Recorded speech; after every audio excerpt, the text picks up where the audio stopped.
چیز صحیح نہیں ہے، نئی چیزیں آنی چاہیے، لیکن پرانی چیزوں کو کیسے چھوڑیں گے، یا اس کا چھوڑنا تو چاہیے نہیں لیکن اس کا بدل کیا ہے جس کی وجہ سے سلسلہ منقطع نہ ہو قدیم ترین تاریخ ہے کہ نہیں؟ وہ بہت میں اسی سلسلے میں ایک بات کہہ رہا تھا کہ ملازمت الشیخ، اس سفر میں جہاں جہاں آپ جائیں گے دیکھیں گے کہ شیخ سے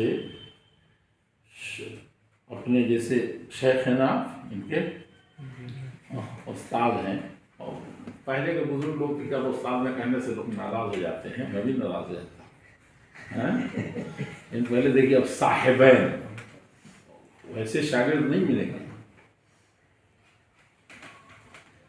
کسی بھی امام کے امام حنیفہ رحمۃ اللہ کے ہندوستان میں زیادہ مشہور صاحبین بنے، چاہے صاحب مزنی سے کہا جاتا ہے، دوسرے ہیں ابن ماجشون فلاں، وہ صاحبین کیا چیزیں ہیں، اور اللہ کے رسول سے بڑا ہو سکتا ہے کوئی گواہی نہیں نہ ہوگا، لیکن ان کا بھی صحابہ ہیں، کلامزہ کہیں شاید کسی نے استعمال کیا اور سمجھانے کے لیے، ہے کہ نہیں؟ صحابہ، تو یہ بھی ایک بڑی زوردار چیز ہے، چونکہ مصاحبت وہ درس کریں، وہ ادھر اس دروازے سے اس طرف، تو اکثر دیکھتا ہوں میں جامعات میں، کلیات میں، دنیا کی یونیورسٹیوں میں، ادباً بھی کچھ اور کچھ وہ بھیڑ بھاڑ سے بچنے کے لیے استاد اس دروازے سے، دو دروازے نا، وہ طلبہ اس سے آئیں گے، استاد اس سے جائیں، یعنی ایسی پڑھائی تو ہو چکی، وہاں سے طلبہ نکل گئے، یہاں سے استاد نکل گئے، یہ کوئی مصاحبت ہوئی؟ تو ملازمت یعنی لازم پکڑ کر کے بالکل چمٹ کے رہے، اور یہ دیکھیں گے آپ جیسے تحقیقات اسلامی کا نام لیا، آپ کئی لوگ ایسے آئے اور بہت کچھ سیکھا انہوں نے، بالکل لگ گئے تو لگ گئے۔ ہمارے یہاں تو استاد پڑھ کر کے استاد پڑھا دیا اور استاد کو خاطری بھی نہیں لاتے ہیں، میں ہی استاد ہو گیا تو دوسرے استاد کہاں ہے؟ جیسے پڑھانا شروع کرتے ہیں ہم لوگ، کیا ہوتا ہے کہ کسی میدان میں پڑھانے کے علاوہ کسی کام میں نکل جاتے ہیں تو نکل گئے، اور کوئی مطلب نہیں۔ محدثین کے یہاں ہم لوگ پہلے طالب علمانہ سوچتے تھے، اب بھی اس سے زیادہ ہیں، کیسے امام ظہری کے 5 طبقات ہیں روات کے، اور یہ راوی تو عام حالات میں ان کے مقابلے کے ہیں ہی نہیں، لیکن امام بخاری ان سے روایت لیتے ہیں اور ان سے نہیں لیا، یا ان سے کثرت سے لیتے ہیں، کہتے ہیں کہ لازمہ شاگردی کے ساتھ، ذہانت کے ساتھ، علوم اسلامیہ کو جمع کرنے کے ساتھ، اسباب اور احلاف کے باوجود، میں کم ہونے کے باوجود کیا کیا، فلاں استاد کی حدیثیں لینے میں انہوں نے ان کی صحبت اختیار کی، لمبی سفر و حضر میں ساتھ رہے، دیر تک استفادہ کیا، اس لیے جتنے لوگ ہیں، لیکن جہاں جہاں جو لوگ بیٹھ گئے ہیں پڑھ کر کے، کسی شیخ کے یہاں کسی مدرسے میں جہاں پڑھا تھا یا بھیج دیا، تو وہ لوگ کیا رکھے، وہی لوگ اس وقت میدان میں چاہر دور میں، جو اپنے سے علامہ عالم فاضل ہو کر کے جا کر کے خود ہی بیٹھ گئے، بڑھے وہ بھی، لیکن وہ چیز نہیں پیدا ہوئی جو کسی کے صحبت میں رکھ کر کے اکثر بیان کرتے ہیں کہ دیکھو کیسے تھے علامہ سید نذیر حسین محدث دہلوی، محدث عرب عجم، جہاں جس مجلس میں ہوتا ہے انہیں کا نام لیتے ہیں، چاہے افریقی لوگ، مراکشی لوگ، لیکن ساتھ ہی اور ان کے ساتھ جو لوگ بیٹھے، بڑے بڑے صاحب تحفہ، صاحب المعبود، صاحب گھر کے سلسلے میں دیکھیں تو وہ جتنے لوگ تھے، مولانا زکریا صاحب بیٹھے، ان کے ساتھ لوگ مولانا محدث خلیل سہارنپوری تھے، تو جو بھی بیٹھا، ملازمت الشیخ بہت بنیادی چیز، لیکن میں اس کی بات کہنا چاہ رہا ہوں، عاصم النجود ہے نا، قرات تھے اور تصدیق تھے، لیکن حدیث میں دیکھیں بڑا مقام نہیں ہے ان کا، کیونکہ بسا اوقات کلام ہے، لیکن اس فن کی ملازمت نے ان کو مشائخ کے اعلیٰ درجے میں رکھا۔ یہ چیز خاص طور پر جہاں بھی آپ جائیں گے، دارالمصنفین میں لوگ بیٹھے، ندوۃ المصنفین میں بیٹھے، وہ سلسلہ ختم ہو گیا، دیکھیے وہی ختم ہو گیا، ختم ہو گیا ہے دلی سے، ان جماعت کا چراغ بھی چلا گیا۔ لیکن آج کل کے دور میں پڑھنے سے پہلے پڑھانے کی فکر، آنے سے پہلے جانے کی فکر، یعنی فارغ ہونے کی فکر ہے کہ نہیں؟ اور جو مدرسے تخصص وغیرہ پیدا کر کے کسی طریقے سے طلبا کو گھیر کے رکھتے ہیں، یا جو طلبا باذوق ہیں، یہ بہت بڑی غنیمت ہے۔ میرا تخصص علی میاں اتنے بڑے مولانا ہو گئے رحمۃ اللہ علیہ، ہے کہ نہیں؟ وہاں پر وشے کہاں جاتے ہیں؟ تقی الدین ہلالی کے پاس کیسے انہوں نے کوشہ چینی کی تھی، یہ بہت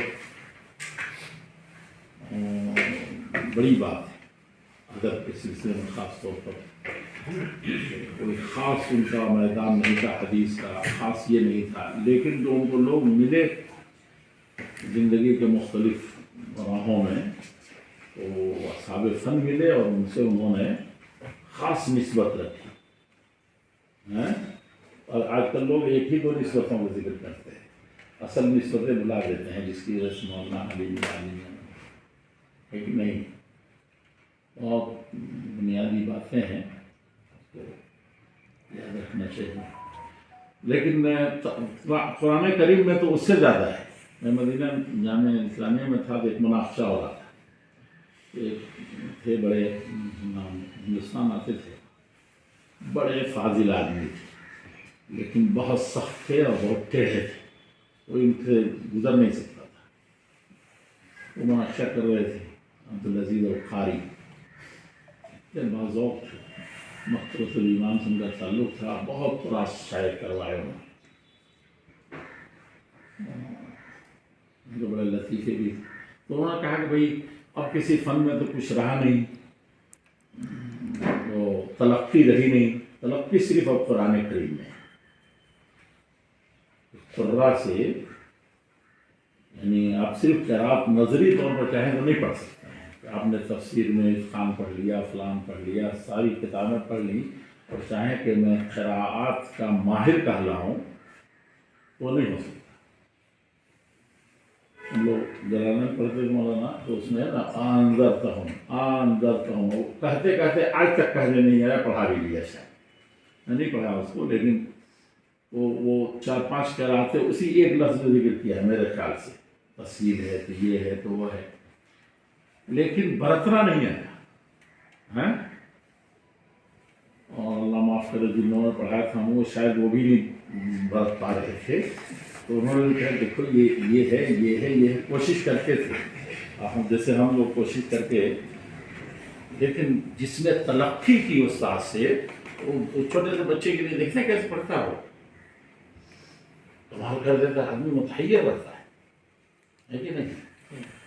کہ کیسے یہ ادا کر رہا ہے، اور آپ واضح طور پر فرق سمجھیں گے، اور جو رٹ کر کے آئے ہوں گے کہ تفصیل ہے، فلاں ہے فلاں ہے فلاں ہے، وہ رٹ کر کے آئے کہ بھائی کیا ہے، آپ نے اٹھا لیا اس کو، کوئی اہم کتاب اٹھا لی اور کہا کہ اس میں رٹ لیا آپ نے، یہ 5 چیزیں ہو سکتا ہے استاد پڑھایا تو نہ ہو، لیکن پوچھ لی امتحان میں، تو رٹنے کے بعد بھی آپ کو وہ چیز اس طریقے سے نہیں سمجھ میں آئی جو ایک بچے نے جو خراب تلقی سے کیا ہے، شیخ سے حاصل کیا ہے، تو آپ کو اس دن سمجھ میں آ جائے کہ آج تو سمجھ میں آ گیا، پتہ ہی نہیں ہوتا ہے۔ مجھے تو ایسے ہی سمجھ میں آیا کہ کچھ نہیں سمجھ میں آنے کے بعد ایک بچے سے سمجھ میں آیا یہ ایسے ہی قرأت کر رہا ہے، یہ تو 5 قرأت ہے جو وہاں ذکر کیا ہے،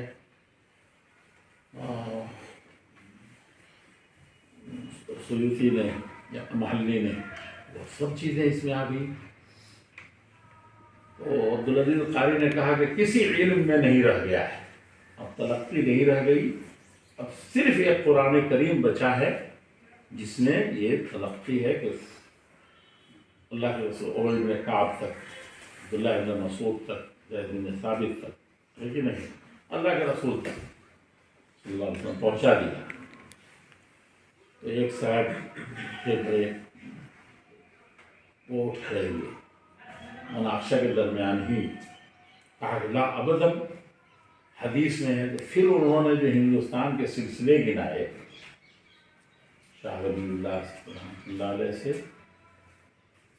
پھر یمانی علماء کے، شوکانی علماء کے، سمعانی علماء کے، اور دوسرے سلاسل جو ہے خاص کر ہندوستان میں، وہ بھول گیا میں، اکثر بھول جاتا ہوں. لال بدن ہاں لال بدن ہندوستان شاہ ولی اللہ صاحب کے مناقشے کی بات مناقشے کی بات بتا رہے اچھا تلقی میں. چلیے میں بھول گیا تو آپ لوگوں کو یاد نہیں سمجھا، کیا سمجھ لیا؟ نہیں، جو میں کہنا چاہتا تھا وہ تو سمجھے نہیں آپ. ہاں؟ نہیں، آپ تو خیر استاد ہے. یعنی کہنے کا مطلب کہ اگر یہ کہنا بھی توجہ ہے تو پھر میں اللہ سے سننا چاہتا تھا، اللہ سے سننا چاہتا تھا تو کچھ کہے نہیں. تو کہنے کا مطلب کہ آپ لوگ سن رہے ہیں، اسی لیے میں نے کہا کہ اکثر بھول جاتا ہوں، آج بھی بھول گیا. آج تو حقیقت میں بھول گیا تھا. تو شاہ صاحب وہ کھڑے ہوئے دکتور ربیع، تو کیا یعنی اس دن مجھے سمجھ میں آیا. تو وہ آپ لوگوں کو پتہ نہیں اچھا لگا ہو کہ نہیں لگا ہوا ہے، جب وہ شہادہ دیتے ہیں یا استاد آتے ہیں ہمیں کہتے ہیں کہ میں نے بخاری شریف، ہم تو بخاری میں نام لیتے ہیں، ابو داؤد، یہ بھی ذکر رہتا ہے، کلیلہ جنہ کا ذکر کرو. ہاں کلیلہ جنہ ذکر کرتے ہیں. ہمارے یہاں مشہور ہے، کچھ لوگ ادب سے اپنی نسبت رکھتے کرتے ہیں علی میں نے کلیلہ جنہ پتہ نہیں کتنی مرتبہ، مجھے یاد نہیں ہے، لیکن کہتے 10 مرتبہ پڑھ لیا تھا. لیکن یہ کہاں سے پڑھا تھا اور انہوں نے خود سے مطالعہ کیا تھا، کسی استاد سے پڑھا تھا، اس نسبت کو بھی یاد رکھنا چاہیے. علمی نسبت ہے، چاہے منطق ہو، فلسفہ ہو، کوئی بھی چیز ہو، وہ بہت بنیادی چیز ہے. تو انہوں نے کہا دیا قرآن کے علاوہ کہیں کسی میں بھی نسبت اعجازات یا تلقیات خاصاً بالافواہ نہیں، مباشرتاً نہیں.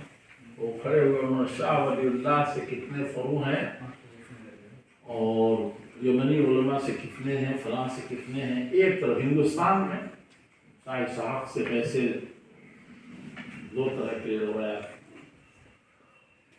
صاحب المجہود اور صاحب عون المعبود اور صاحب فلاں، وہ سب سلسلے انہوں نے ایک طرف سے رکھ دیے اور لوگوں نے مناقشہ رک گیا.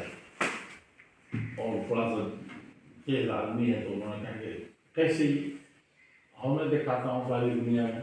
اور پھر سعودیہ کا شروع کیا اور کہا کہ جس گلی میں جا کر کے آپ کے دادا پڑھتے تھے، وہ گلی میں آپ کو پتہ نہیں ہے، آپ گئے بھی نہیں انڈیا شاید، اس گلی میں جانا مشکل ہے.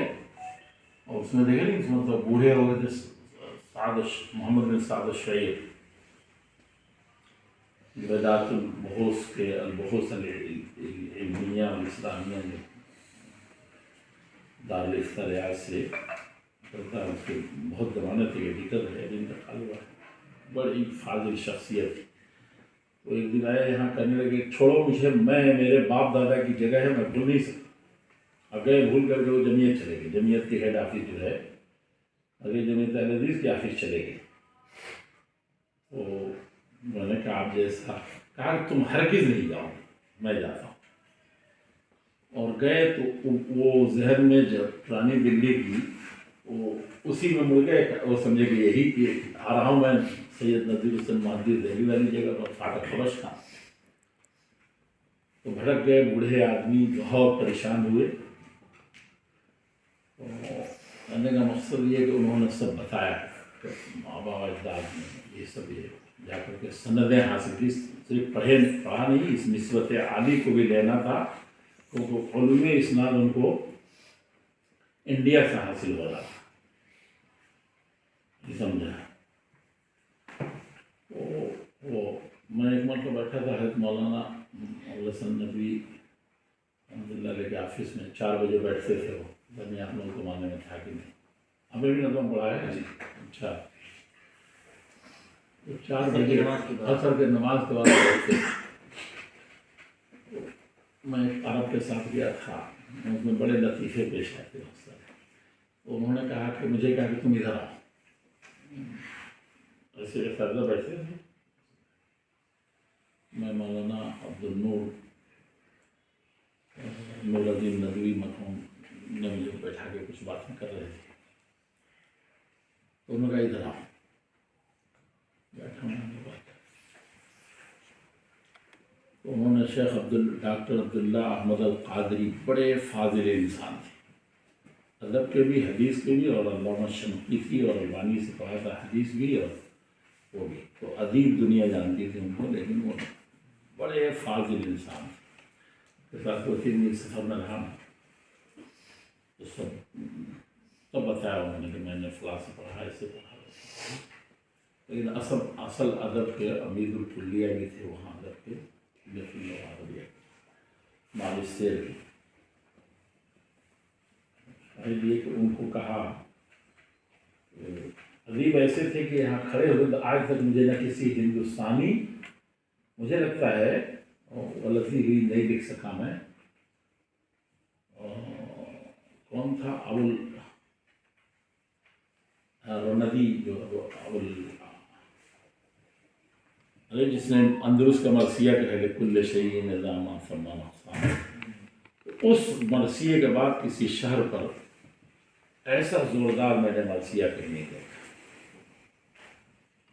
یعنی جو کچھ دیکھا ہے کھڑا ہوا اور کھڑے برجستہ کہا تھا. یہاں جب قطب مینار دیکھنے گئے اور پورا سنایا مجھ کو. ندوہ کے سفر میں فلائٹ چھوٹ گئی تو پھر ہم لوگ ٹرین پکڑے, اور ٹرین میں وہ عجیب لطائف سنائے. کبھی کبھی وہ جاتے, ہم لوگ فلائٹ میں بیٹھتے 1 گھنٹے میں پہنچ جاتے, بلکہ کم ہی پہنچ جاتے, 25-30-40 منٹ میں پہنچ جاتے. لیکن وہ سفر بڑا مزیدار رہا. پھر ہوٹل میں 3 دن ساتھ رہے. بہت فاضل انسان تھے. تو ایک قصیدہ تو سنایا اور دوسرا قصیدہ نہیں سنایا, جس کو میں کہتا رہ گیا, مسکرا کے رہ جاتے تھے.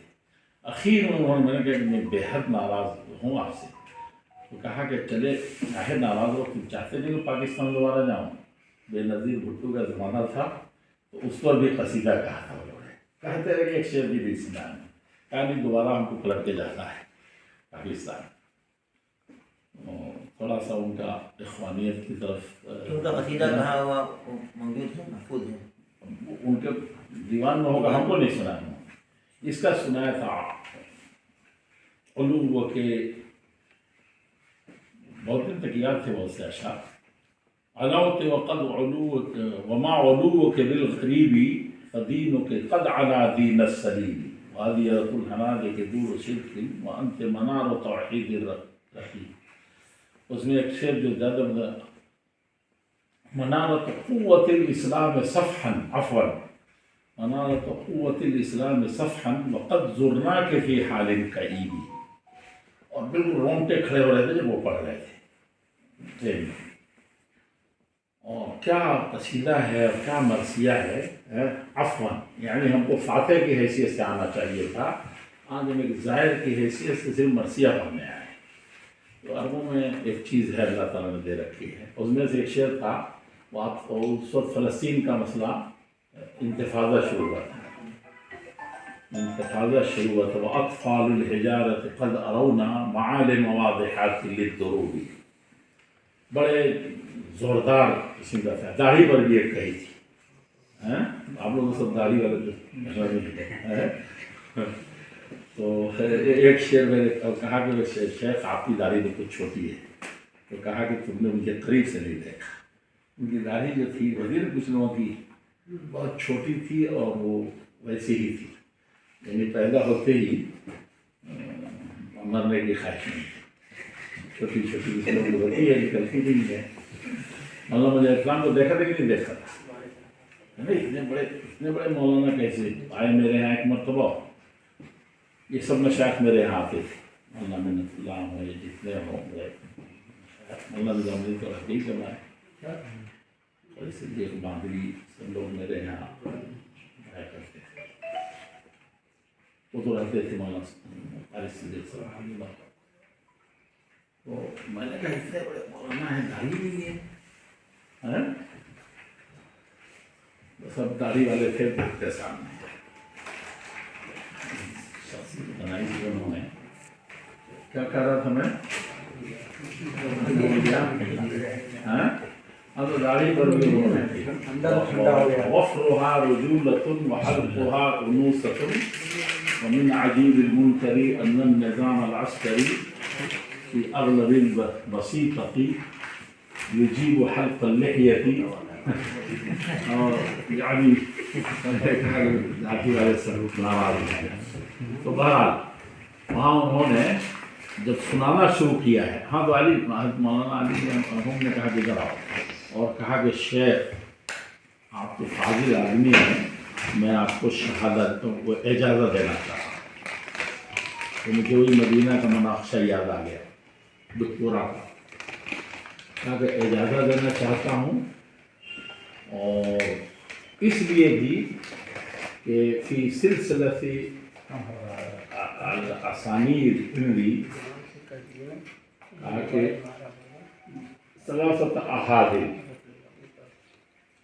آج تک مجھے سمجھ میں نہیں کہ احدلون کہا تھا کہ احادیث کہا تھا تو میں یہی سوچتا تھا کہ اب ان کی زبان سے میں نے سنا لیکن یاد نہیں کیا کہ ثلاثت احادیث کہا تھا کہ احدلون کہا تھا تو وہ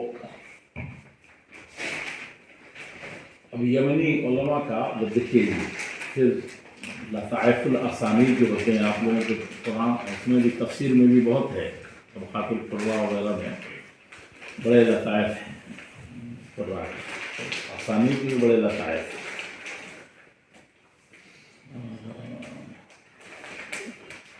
بہرحال کہنے کا مقصد یہ ہے کہ قرآن کریم میں لفظی سب سے بنیادی چیز ہے علوم میں سب سے بنیادی چیز یہ ہے کہ استاد سے حاصل کیا جائے کتابوں سے پڑھنے کے ساتھ ہی استاد سے اس لیے نظام بہت زبردست نظام ہے اس کا بدل تو نہیں ہے جو مشائخ کی مجلس ہیں جو حلقے ہوتے تھے امام بخاری کا الفاظ جنہیں کہ امام بن حنبل میں بیٹھے ہوں وقی بھی بیٹھے ہوں عبدالرحمن بن مہدی بیٹھے ہوں وہ سب کے الگ الگ ہوتے تھے لیکن وہاں سے پورے طور پر حاصل کر کے جاتے تھے وہ بہت بنیادی تعلیم ہوتی تھی اسی لیے آج کل بڑا نقص ہے فقہ اکیڈمیاں قائم ہو رہی ہیں پھر بھی ایک نتیجے پر پہنچنا بہت مشکل ہو رہا ہے کہ نہیں اور انہی مدرسوں میں پڑھے ہوتے اس سے وسائل کم تھے کتابیں کم تھی بلکہ لوگ پریشان تھے کہ کیسے پڑھیں مولانا ایک دن میں بحث و نظر شروع میں وہ بھی طالب علمی کی بات ہے اس نے لکھا تھا کہ فلاں مولانا صغیر ابو حماد صاحب کا جتنا بھی شکریہ ادا کیا جائے کم ہے الفاظ نہیں یاد ہے لیکن اسی طرح کی بات کہ علمی دنیا پر بڑا احسان ہے الاوسط ابن منذر وہ ترستے تھے اور کہیں سے نقل کرتے تھے کہ فلاں نے نقل کیا ہے اس چیز کو فلاں جگہ اور بہت سے محدثین نے لکھا ہے کہ اگر وہ کتاب میرے پاس ہوتی تھی اس سلسلے میں یہ بات یقین کے ساتھ کہہ سکتا تھا لیکن وہ اس وقت کتاب سامنے نہیں بڑے محدثین ہندوستان کے اور کے تو لکھا کہ ایک دن بیٹھے تھے انہوں نے کوئی بات آئی تو کہا کہ جانتے ہو میں نے کہا جانتے نہیں ہیں یہ تو میرے یہاں کا طالب علم ہے اس وقت بنارس میں پڑھا رہا تھا میرے کو میرے دادا استاد لگتے رہے پڑھائے ہوتے تو میں نے کہا کہ یہ تو ہمارے یہاں کے طالب علم تھے بات صحیح تھی نا تو وہی دکتور صغیر آپ لوگ معاصر کچھ نہ کچھ ہیں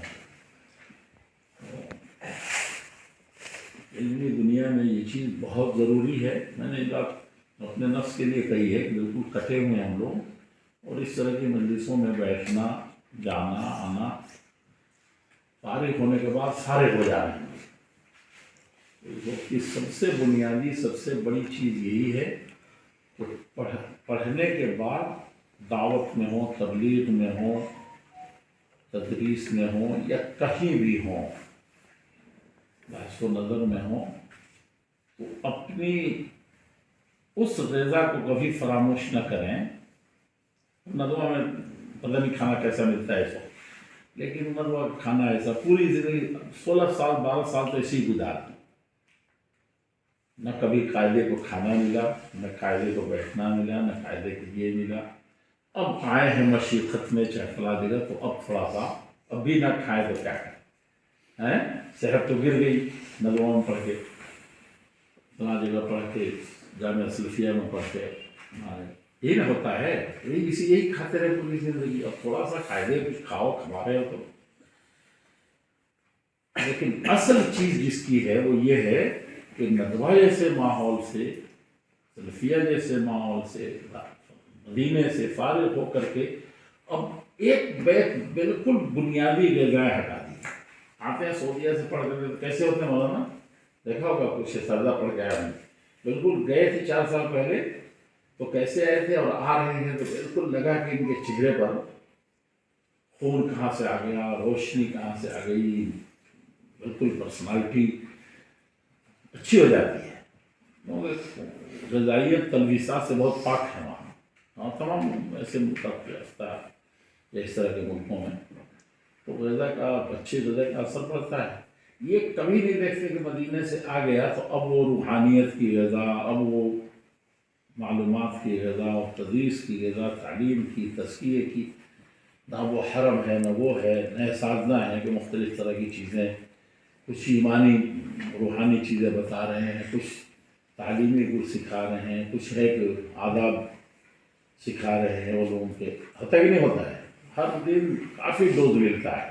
اور ایک آ گئے گھر میں بیٹھ گئے، خود ہی شیخ ہو گئے تو کیا چاہیے؟ کتنا چاہیے؟ اب بہت زیادہ چاہیے. پہلے 7 کتابیں ہفتے میں پڑھتے تھے، روزانہ پڑھتے تھے، 7 گھنٹے ہوتے تھے. اب کیا ہو رہا ہے؟ اب ہم کو شاید 14 سے بھی پورا، 14 کتابیں روزانہ پڑھنے تب بھی ہم کو غذا پوری نہیں مل رہی. بالکل اس کے برعکس ہو رہا ہے. ہو رہا ہے کہ نہیں ہو رہا ہے؟ اکثر ایسی ہو رہا ہے. بہت کم لوگ ہیں جو ساتھ کی غذا میں وہ بڑھانا چاہتے ہیں، کیونکہ میدان بڑھ گیا نا. اب یہ طالب علم کو صرف سمجھانا تھا، اس کو سبق کچھ مذاکرہ کروا دینا تھا، ان کو نماز کے بارے میں کچھ تھوڑی سستی تھی. اب تو ساری دنیا ہے بے نمازیوں کی، ساری دنیا ہے بے ایمانوں کی، ساری دنیا ہے عقیدے کے خراب لوگوں کی. عقیدہ بالکل خراب ہے، اسلوب بالکل بیکار ہے، کوئی محبت ہی نہیں کسی سے، انسانیت ہی نہیں ہے. اسلام کہاں سے رہے گا؟ سب کون پڑھا، کون غذا دے گا؟ خود ہی تہی دست ہے، روز کچھ مل نہیں رہا. جو تھا ندوہ میں سے لے کے آئے تھے وہ بھی دھیرے دھیرے، کیا اس نئی سے کام چلے گا؟ کیا اس نے سے ندوہ میں نہیں چلا پاتے تھے، 5 طالب علم کو نہیں ٹھیک کر سکے، مذاکرات میں نہیں سمجھا سکے. اور اتنی وسیع دنیا میں کتنے غذا کی ضرورت ہے؟ غذا نہیں ہے تو کیسے آپ کر سکیں گے، زندہ رہ سکیں گے؟ زندہ نہیں رہیں دوسروں کا زندہ کریں گے؟ ڈاکٹر خود ہی مر رہا ہو تو علاج کر دے گا کیا؟ دوا بھی نہیں ہے، اوزار بھی پرانے ہو گئے، اور نئے معلومات تو اس کو معلوم ہی نہیں. انسان کورونا سے بھی بدترین جراثیم آ گئے ہیں، ہے کہ نہیں ہے؟ تو آج کل ہم لوگ اسی لیے فقہ اکیڈمی بنا رہے ہیں ہم لوگ، اور بنا کر کے بھی وہ بات نہیں کر پا رہے ہیں تو کہنا چاہیے. یہ کمی کھا رہی ہے ملت کو، سب کو. صرف ایک چیز کی نہیں کہہ رہا ہوں اللہ کی. اچھا سب سائنس میں کیوں چاند پر جا رہے ہیں، سورج پر جا رہے ہیں؟ ہم ہی لوگ پکی پکائی کھیر نہیں کھا پا رہے ہیں.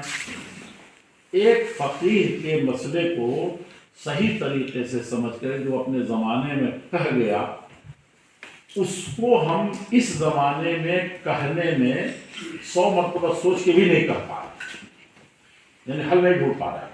ہے کہ نہیں ہے؟ 10 آدمی پڑھ کے آ رہے ہیں بھی نہیں ہو رہا ہے. تو صرف ہمارے یہاں انحطاط ہے، ذہن کی کمی صرف یہی ہے، وہاں کا کیوں نہیں؟